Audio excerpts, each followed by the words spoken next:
আমি মহিলা দুগৰাকী পলাক হেৰি গৰাকণীয়াক এইটো ৰুবলৈ আহিছোঁ। তাৰ পৰা আমি চব স্কুলতো ল'ৰা ছোৱালীক এটকা দুটকা হ'লেও 10 টকা 5 টকাকৈ তুলি পিনি আমি কলম বহি এনেকৈ কৰিছোঁ। তাৰ পৰা আকৌ আমি বাথৰুম আৰু পেচাব গাঁত এনেকৈ বনাইছোঁ চব গাঁৱত।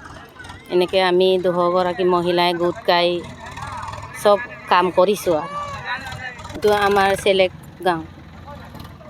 গোটেইখিনি মহিলাই আৰু চব কিছু 3-4খনৰ গাঁও। এই 2 নং কমলপুৰ আৰু 1 নং কমলপুৰ। ভাল লাগিছে আৰু আমাৰ এনেকৈ ফূৰ্তি লাগে। আমি কোনে কাৰোবাৰ কিবা গড় বাগিলেও আমি বনাই দিওঁ। পানী চাং আৰু তিৰবেল এইবিলাক চব আমি বনাই এইবিলাক কৰি আহিছোঁ। আৰু নিজে কাটো আমি বাঁহ আৰু টিং চিঙো আমি নিজে লগাওঁ। বেৰবিলাকো সেইবিলাক আমি চাওঁ। আৰু ইয়াতে 200গৰাকী মহিলা আছে। মহিলাগৰাকীবিলাকে এটা শ্লোগানেৰে ষ্টাৰ্ট কৰিছিলে, য'ত মিচিং নামেৰে নামাকৰণ হয়, লেণ্টকাই আমাঙা, মানে বোৱাৰীসকল ওলাই আহক, আমি গোটেই গাঁৱৰ অঞ্চলৰ হকে ভালকৈ কাম কৰিম। সেই উদ্দেশ্য আগত ৰাখি আজি 5 জুন তাৰিখে এটা পদক্ষেপ লৈছিলে যে তেখেতসকলে যে নদী কাষত খহনীয়াও ৰোধ কৰিব, নদীখনকো আমি বচাম।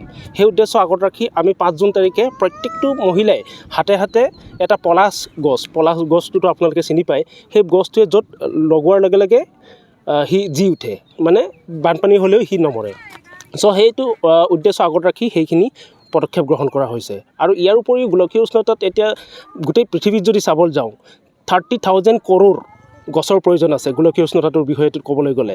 গতিকে সেই গছটোতো আমাৰ নাইকিয়া হ'বলৈ ধৰিছে। গতিকে আমি কেনেকৈ এইটো পূৰণ কৰিব পৰা যায়, সেইফালৰ পৰাও আমি সেইখিনি এংগুলত দেখা হৈছে। আৰু সেই উদ্দেশ্য আগত ৰাখি আমি যিমান পাৰোঁ তিমান সেই মহিলাসকলক লৈ এটা উৎসাহী মহিলা মডেল ডেভেলপ কৰিছোঁ, যাতে বেলেগ গাঁৱতো আমি মহিলাবিলাকক ওলাই গৈ এনেকুৱা ধৰণে পদক্ষেপ ল'ব পাৰোঁ। সেইখিনি আছিলে। হয়, সেইটোতো কণ্ট্ৰলৰ আণ্ডাৰত আমাৰ লগত নাই, কাৰণ যিহেতু চৰকাৰৰ এটা নীতি আছে যে সেই গছ কটা মেচিনটো বন্ধ কৰিব লাগে বুলি আমি ভাবোঁ। কিন্তু সেইটো থকাৰ পিছত কি হয়, বহুতৰ আছে লাইচেঞ্চ আছে বুলি কয় নিজকে। সেইটোতো আমি সদায় বিৰোধিতা কৰোঁ, কাৰণ গছ থাকিলেহে মানুহ থাকিব। আৰু গোটেই পৃথিৱীত গোলকীয় উষ্ণতাটোৰ মূল কাৰণটোৱে হৈছে গছ কটা শেষ কৰা। গতিকে আমি গছ যিমান পাৰে তিমান ৰুব লাগে।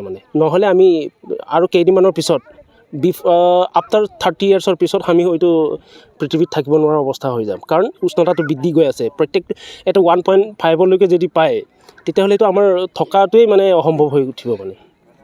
মোৰ লগত আৰু এজন আছে, প্ৰশান্ত পাত্ৰী বুলি কয়। তেখেতক লৈ পেলাই বহুতখিনি আগবাঢ়িছোঁ। আৰু ইয়াত এটা NGO আছিলে গুঞ্জ বুলি, তেখেতসকলৰো অলপ সহায় সহযোগিতা পাই সেইখিনি কাম আগবাঢ়িছোঁ, কাম কৰিব। আৰু আমি এটা ডকুমেণ্টাৰী টাইপৰ এটা বনাই আছোঁ, য'ত নেকি আমি বেলেগ গাঁৱত গৈ পেলাই সেইটো মডেল ডেভেলপ কৰিব পাৰোঁ।